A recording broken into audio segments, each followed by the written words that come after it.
네, 오늘은 리트코드 바이위클리 컨테스트에 참가해 보려고 준비를 하고 있습니다. 좀 시간이 있어가지고 지금 현재 시간이 2020년 2월 8일 토요일 11시 5분 정도 되는데요. 이게 바이위클리 컨테스트는 격주로 진행을 해요. 격주로 진행을 하고 그 바이위클리하고 위클리를 그 주에 한꺼번에 참석하면 이렇게 그냥 참석하는 것만으로도 돈을 좀 주네요. 여기 리트코드 코인이라고 하는 단위가 있고요. 그리고 이게 이런 컨테스트를 참가하는 데는 뭐랄까요, 그 여러 가지 목적이 있는데 공부하는 목적도 있고요. 어차피 코딩 인터뷰나 이런 걸 보려면은 정해진 시간 안에 문제를 풀어야 되잖아요. 그런 거에 대해서 그 경험을 할 수도 있고요. 그 시간 안에 풀 수 있는. 그리고 무엇보다도 공부하는데 동기가 된다고 생각해요. 그 공부를 할 때 책만 판다고 해서 그게 쉽게 되는 게 아니거든요. 얼마 못 가요. 그리고 좀 막히면 또 그만두게 되고. 그런데 이런 그 컨테스트나 이런 프로블럼 솔빙을 할 수 있는 이런 사이트가 장점이 뭐냐면은 나한테 피드백을 주잖아요. 문제를 풀었다, 못 풀었다 알려주고, 그 다음에 더 좋은 거는 여기서 테스트할 수 있는 테스트 셋을 주잖아요. 그래서 저 같은 경우는 가끔씩 어떤 컨테스트에서 내가 공부했던 내용들이 나오거나 그러면은 제가 공부하면서 만들어놨던 그 라이브러리들을 대회가 끝나고 나서도 몽땅 끌어다가 거기다 다 테스트해요. 왜냐면 이 사람들이 테스트 셋을 굉장히 잘 만들어서 올려놨거든요. 그러니까 그런 걸 적극 활용하는 거죠.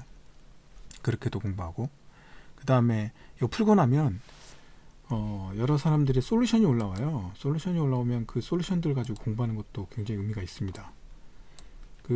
저는 어떤 식으로 공부를 하냐면은 이런 대회를 끝나면은 꼭 그 다른 사람의 솔루션들을 꼭 봐요. 그리고 그 상황에서 이제 그 좋은 솔루션들을 또 제 걸로 만들어 놓죠. 그런 과정들을 통해 가지고 공부를 많이 하고, 그 다음에 에디토리얼이 올라오는 경우가 있어요. 에디토리얼 올라오는 대회들이 있거든요. 그런 대회들이라면 에디토리얼을 같이 공부하는 게 되게 좋죠. 그러니까 제가 공부하는 스타일은 이렇게 요약할 수 있을 것 같아요. 이렇게 일단 솔직히 대회 이런 거 안 하고 혼자 막 책 보고 공부한다는 거 진짜 힘들어요. 그래서 최근에는 이런 그 공부하는 방법이 많이 바뀌었기 때문에 그 뭐 책만 보고 그냥 구현하고 그런 스타일로 해가지고는 많이 할 수가 없거든요. 일단 어쨌든 코딩을 많이 해야 되잖아요. 그러면은 다양한 다양한 프로그램을 개발할 수 있어야 되겠죠. 그냥 그 취미로 하든 알바로 하든 그런 굉장히 다양한 프로그램을 경험해 보는 게 중요하고요. 그런 동기가 좀 부족할 때는 이런 코딩 컨테스트 같은 거 참가하면 되게 좋아요. 이게 그 대신에 모든 정답은 아닙니다. 항상 이게 절대적인 가치는 아니에요. 그러니까 상대적인 가치로서 어떤 동기부여가 된다는 거. 이거는 이제 동기부여의 하나의 방법이 되는 거고, 그다음에 공부하는 공부 자료 그런 역할도 해줘요. 뭘 공부하면 되는구나.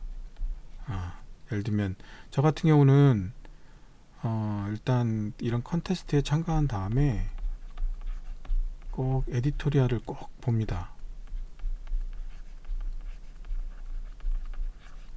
그리고 다른 사람 푼 것도 봐요.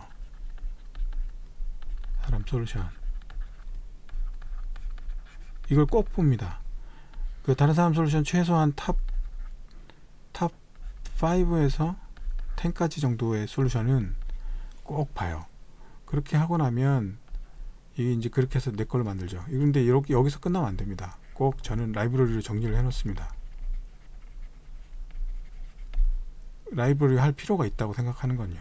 정리를 해 놓거든요. 단적인 제 하나의 예를 들어 드릴까요? 그래서 저는 그 제 깃허브에다가 다 정리를 해놓고 있거든요. 그런 라이브러리들을. 그 제 깃허브 들어보신 분 있을지 모르겠는데, 대문에는 첫 장에는 그렇게 많은 내용이 없는 것처럼 보이지만, 이 라이브러리 섹션에 들어오면 이 다양한 카테고리로 분류가 돼 있어요. 제가 몇 년 동안 계속 공부했으니까요. 계속 카테고리 공부돼 있고, 뭐 예를 들면 트리 하나만 들어가도 트리에 관련된 굉장히 많은 라이브러리들이 쭉 데이터 스트럭처, 알고리즘들이 정리가 돼 있어요. 엄청나게 많죠. 그리고 뭐 레인지 기반의 쿼리를 처리하는 그 데이터 스트럭처 알고리즘들도 쭉 정리가 되어 있습니다. 이런 식으로 이제 틈 나는 대로 정리하고, 대회 끝나면은 그 대회에 나왔던 솔루션들 갖고 정리를 하고 하는 작업들을 계속 하는 거죠. 그리고 이 중에는 제가 나름대로 공부하다 보니까 그 연구해 가지고 새로 개발했다, 또는 뭐 기존 것들을 리바이즈 했다, 뭐 그런 솔루션들, 아니면은 기존 솔루션들을 믹스해서 좀 더 효율적인 새로운 방법을 만들어냈다, 뭐 이런 솔루션들도 있어요. 그러다 보면 굉장히 많은 솔루션들이 쭉 있고요. 정수련도 그렇고 그래프도 마찬가지고요. 쭉 솔루션들이 이렇게 공부하는 대로 정리가 되어 있습니다. 다이내믹 프로그램도 쭉 있고, 그리고 이 클래스들을 쓰기가 어려울까봐 저는 이제, 저도 나중에 지나가면 다 까먹거든요. 많이 까먹으니까 여기에 이렇게 테스트 코드를 같이 놔놨어요. 그래가지고 어떻게 쓰는지 딱 보면 어떻게 쓰는지 알 수 있게 또 정리를 해놨고요. 그리고 뭐 이게 그 G테스트나 이런 것들 안 쓰고 그냥 아무런 그 컴포넌트 디펜던시가 없어요. 없게 그 제가 해놨거든요. 그래서 그냥 가져다가 빌드해서 바로 실행해 보면 될 수 있도록 그렇게 만들어 놨습니다. 이런 식으로 정리를 마지막에 해요. 그러면 나중에 이제 필요할 때 있으면은 바로바로 가져다가 쓸 수 있게 되는 거죠. 스트링 관련된 것도 스트링도 되게 많이 이렇게 정리를 해놨고요.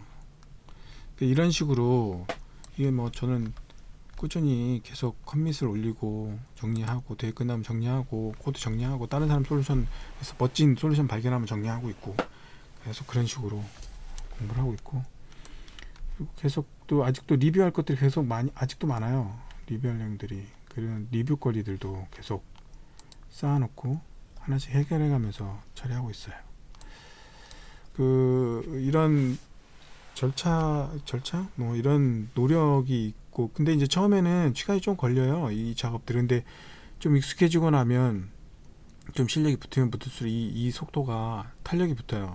금방금방 합니다. 왜냐면 그 이해 속도가 이제 점점 올라갈 거잖아요. 처음에는 굉장히 느려요. 학습 곡선이 거의 이렇게 가는 것 같아요. 이렇게.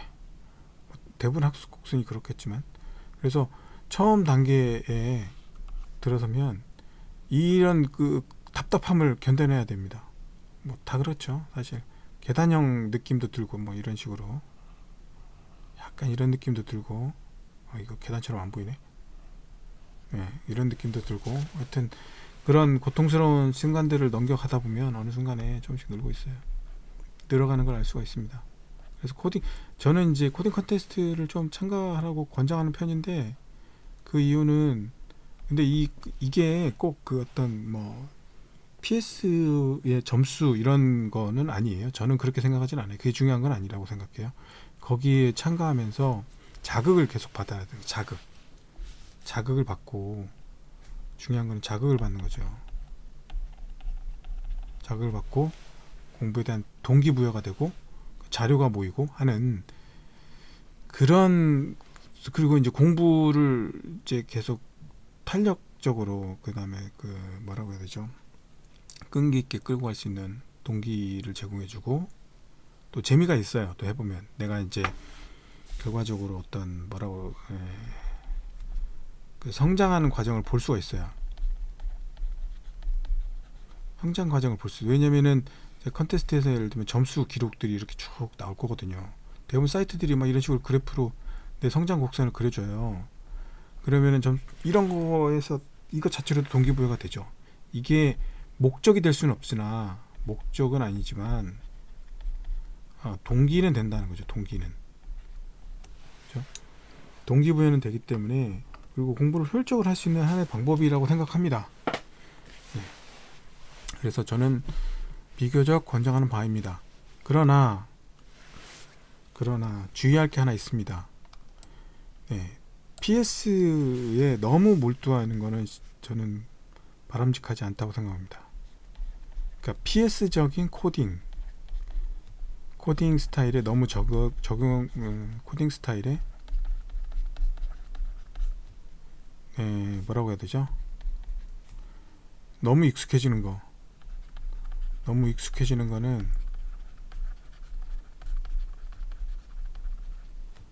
지양을 해야 됩니다. 경계해야 됩니다. 많은 분들을 인터뷰도 해보고 하면은 PS를 너무 오랫동안 해보신 분, 또는 특히 거의 PS로 입문하신 분들, 프로그래밍에 이 코딩 스타일을 못 벗어나신 분이 되게 많아요. 굉장히 조심해야 되고요. 그래서 균형 있는 프로그래밍 경험이 필요합니다. PS만 계속 PS만 하는 것도 바람직하지 않고, 그래서 저는 PS를 하면서 이 라이브러리화하는 PS로 할 거라면 PS화 하면서 라이브러리화하는 과정이 굉장히 그런 면에서는 중요한 역할을 한다고 생각해요. 네.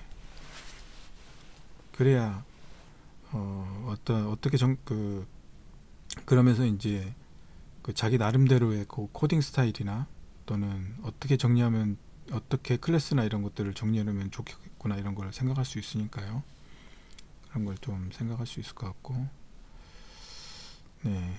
전 이제 실무 경험이 많다면 사실 이거 걱정할 필요가 없는데, 어느 정도 균형을 찾을 수 있다고 생각하니까요. 근데 이게 너무 처음부터 PS 코딩으로만 시작하시는 분들은 되게 조심해야 될 부분이에요. 제가 많이 목격했거든요. 꼭 그런 것들은 유념하셔야 될 것 같고요. 제가 기회가 되면, 좀 시간이 지나면은, 좀 이제 시간적인 여유가 생기면은 이제 랭귀지 자체에 대해서도 설명을 좀 드리려고 생각하고 있어요. 그리고 기본 재밌는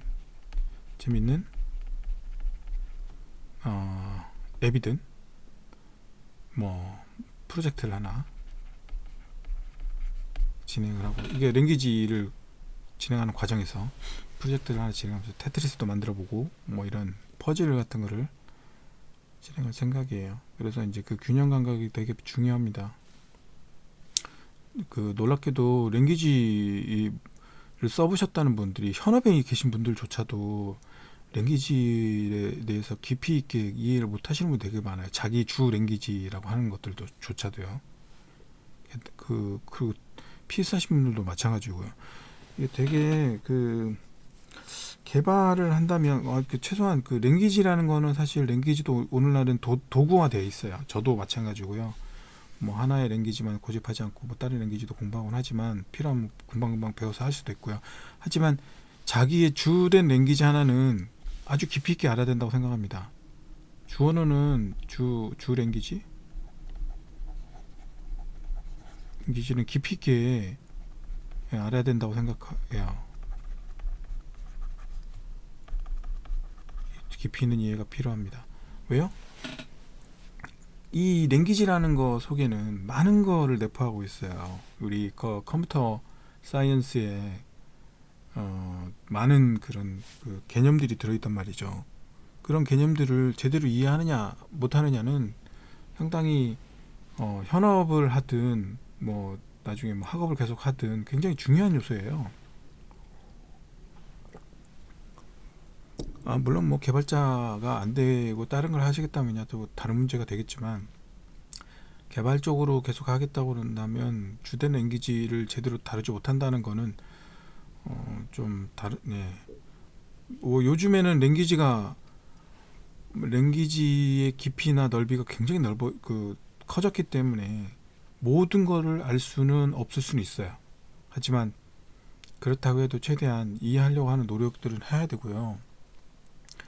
그런 노력 없이 뭐 PS만 한다든지 그냥 현업에만 몰두해서 업무 관련된 것만 계속 관련된 것만 쓴다든지 하는 거는 저는 바람직하지 않다고 생각합니다. 꼭 그 자기가 몸담고 있는 그 자기가 주로 쓰는 도구들, 랭귀지든 뭐 그런 것들은 꼭 깊이 있게 알려고 하는 노력을 해야 되고요. 그리고 어느 정도 커버리지가 넓어지고 나고 깊이 하나라도 이해가 넓고 나면은 다른 랭귀지로 넘어가는 거는 그렇게 어렵지가 않다고 저 경험적으로 생각하고 있고, 어느 임계점을 넘어서면 저는 뭐 그 랭귀지라는 것도 그냥 도구처럼 인식이 되는 시점이 온다고 생각을 하는데, 그럼에도 불구하고 그 주된 랭귀지에 대해서 그 철학, 요즘에 모던 프로그래밍에 대한 철학, 뭐 이런 것들을, 그런 것들이 이제 랭귀지마다 그 벽이 무너지고 있거든요. 랭귀지별로 다 비슷한 개념들이 들어오기 때문에. 근데 그런 것들을 주된 랭귀지에서도 공부해 놓지 않고 있다면 다른 랭귀지에 진입하는 것도 굉장히 어려워지거든요. 그러면 이제 겉핥기식으로 쓸 수밖에 없게 되죠. 그러나 하나의 랭귀지라도 제대로 이해하고 나면 다른 랭귀지 전환하는 건 거의 도구를 골라 쓰듯 할 수도 있다고 생각합니다. 물론 랭귀지별로 특성이 있고 또 이제 또 다른 영역이 있고 개념이 있고 철학이 있고 하니까 그런 것들은 당연히 극복해야 되겠지만 상대적으로 쉽게 접근할 수 있다고 생각이 들어요. 그리고 뭐 요즘엔 책도 그렇고 뭐 이런 그 유튜브도 그렇고 많이 있으니까 그때그때마다 찾아서 공부할 수 있지만, 그런 랭귀지나 아니면 우리가 쓰는 전산에 쓰는 그 컴퓨터 사이언스에 쓰는 그런 많은 개념들, 그 OS든 데이터 스트럭처든 이런 개념들에 대해서, 또는 그 각 언어에서 제공하는 스탠다드 라이브러리라든가 언어에서 문법이라든가 아니면 그 각 언어에서 제공하는 그 어떤 그 뭐라고 해야 되죠? 지향하는 그런 스타일이 있잖아요. 프로그래밍 패러다임이 있고, 그런 것들에 대해서 최소한 자기 주 언어라도 이해하고 나면 다른 언어로 쉽게 전할 수 있지만, 이해하지 못한다면 글쎄요, 그 과연 뭐 일을 하는 데 있어서도 제대로 도구를 쓸 수 있는 상황이라고 생각하지 못할 것 같아요. 어쨌든 랭귀지도 도구니까요. 어떻게 생각하면. 네, 그래서 그런 활동을 좀 해야 되고요. 뭐 일단 PS 이제 이 컨테스트 얘기가 여기까지 왔는데, 어쨌든 중요한 거는 컨테스트도 중요하고, 컨테스트가 중요한 건 아니죠. 컨테스트가 중요한 건 아니지만 데이터 스트럭처나 알고리즘 같은 기본적인 이런 전산의 기본 이론들 있죠. 이론과 얘네들의 사용, 응용에 대해서도 잘 알아둬야 되고, 1번. 그리고 PS라는 거는 프로블럼 솔빙이잖아요. 말 그대로. 이런 그 알고리즘과 데이터 스트럭처를 이용해서 문제를 해결할 수 있느냐, 때로는 그냥 순수한 아이디만 필요할 때도 있어요. 이런 걸로 어떤 주어진 문제를 해결할 수 있느냐를 보는 거예요. 이걸 많이 알고 있느냐, 지식 테스트가 아니에요. 사람들이 많이 오해하고 있는데 절대 지식 테스트가 아니에요. 이런 개념 지식 이런 것들로 내가 알고 있는 지식이든 아이디어든 걸로 문제를 해결할 수 있느냐를 보는 거예요. 문제 해결 능력을 보는 거거든요. 그렇죠? 그러니까 이런 것들도 굉장히 중요한 요소가 되겠죠. 두 번째는 아까 말한 것처럼 랭귀지라든가, 그다음에 뭐 개발 경험들, 더 나아가서는 소프트웨어 엔지니어링 있죠. 유닛 테스트든 뭐 TDD든 뭐 많이 있잖아요. 에자일이든 뭐 이런 것들에 대해서도 관심을 많이 가져주시면 좋은데, 뭐 저는 그런 부분에 대해서는 이쪽에서는 뭐 더 많은 전문가들이 있을 테니까 그런 전문가들의 이제 정보들을 보고 공부를 또 하시고요. 다른 분들 굉장히 유명하신 분들 많이 있으니까 뭐 제 주된 제가 할 수 있는 영역은 랭귀지나 이런 게까지는 커버할 수 있을 것 같고, 이런 부분에 대해서도 좀 도움을 줄 수 있는 범위 내에서는 제가 힘닿는 데까지 한번 이 채널을 통해서 정리하고 공유하도록 해보도록 하겠습니다. 어쨌든 이런 병행을, 이런 균형 감각이 되게 중요하다 라는 얘기가 되겠습니다. 뭐 실무 경험 같은 거를 여기에 이제 더 가미한다면은 실무에 쓸만한 기술, 쓸 수 있는